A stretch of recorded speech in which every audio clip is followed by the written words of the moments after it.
During the 1960s, Bob Crane was living the dream of any actor. With his radiant smile and quick repartee, he charmed viewers playing Colonel Robert Hogan, the witty commander of the popular sitcom Hogan's Heroes. To millions of viewers, he was the quick-witted, handsome officer who always seemed to have a scheme cooking, who defused bleak situations with his wisecracking humor, and who fired off punchlines with suave ease. Offstage, he was just as charismatic, with his crisp wit, relaxed kindness, and affable nature that appealed to those who found themselves in his presence. He was a friend who could illuminate a room with his smile or a sarcastic remark. But in private, Crane's own life was not so sparkly as the public perceived. As fans giggled at his on-screen antics, his actual life was disintegrating in ways that would ultimately dwarf his success.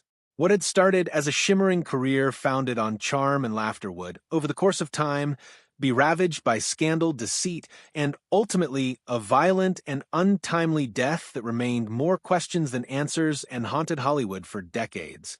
If this kind of story touches your heart, if you're someone who cares about truth, responsibility, and speaking up for the voiceless, please like this video, subscribe to our channel Spark Science, and share it with someone who should hear it. Let's get started. Crane's coming into fame did not start with television, but with the radio. Before he was Colonel Hogan, he was famous all over Los Angeles as the one and only master of the airwaves. His title of the Man of 1,000 Voices made him already a celebrity in the area as he anchored a popular morning program on KNX radio. His improvisational skill, unparalleled wordplay, and innate self-assurance enabled him to trade witty remarks with superstars with ease. Celebrities like Marilyn Monroe, Bob Hope, and Charlton Heston were enchanted by his humor, while the listeners felt as if they were privy to confidential conversations with the stars. Even Walt Disney himself was said to have referred to him as the fastest wit in the West. In a business where timing is everything and charisma is a must, Crane possessed both in spades. His success on radio inevitably bred opportunities for television, and it wasn't long before Hollywood called. In 1961, still establishing himself on radio, Crane opened his program to legendary television writer Carl Reiner. The encounter became an unplanned opportunity when Reiner offered him a guest spot later on The Dick Van Dyke Show as a philandering husband.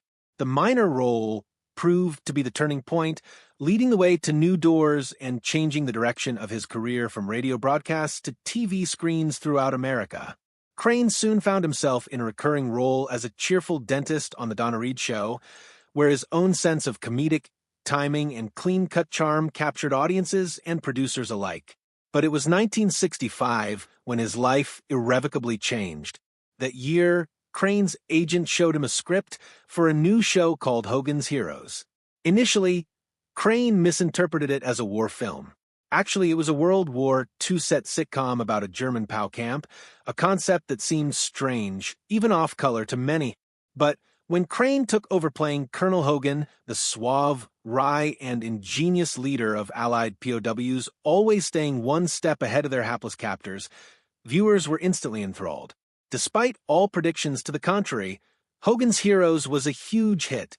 The series was on the air for 6 years, from 1965 to 1971, and made Crane one of television's hottest stars. He received 2 Emmy nominations, and his face was plastered on billboards, lunchboxes, and magazines nationwide. He was a household name, and people revered him for playing the type of hero who never sweated during intense situations, a man who always had an answer at hand.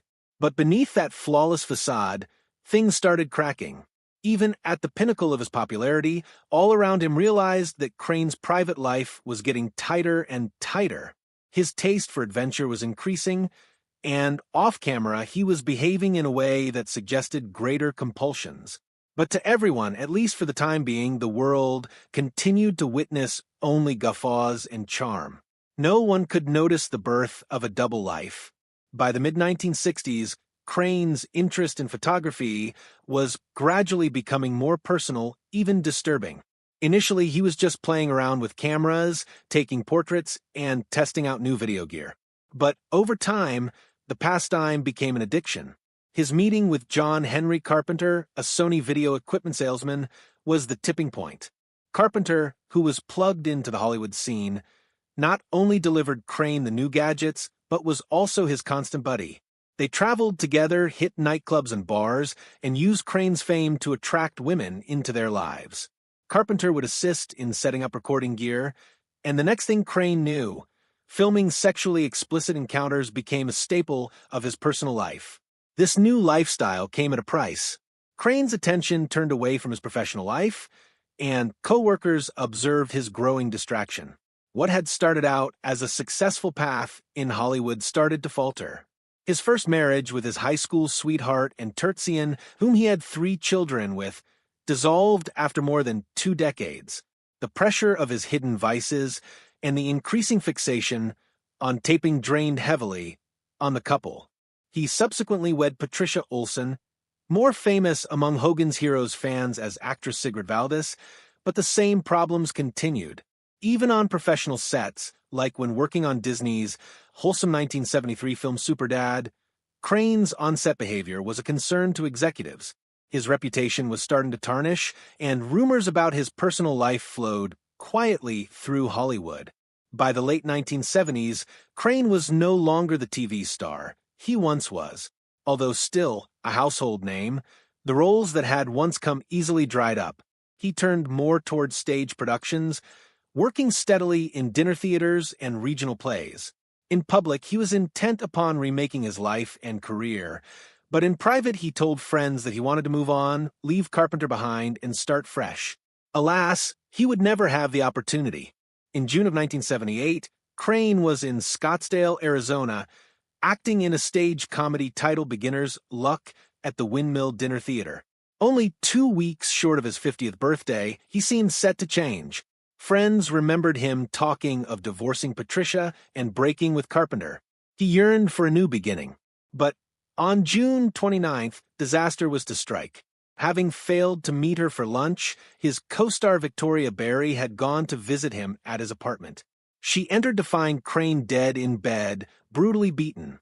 His wounds were serious, and his detectives thought the killer could have used a camera tripod as the weapon. There was an electrical cord beside him, but it was not what killed him. What confounded investigators was that there was so little disruption.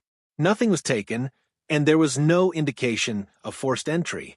His killer was either someone Crane trusted to come in, or someone who crept in while he was sleeping.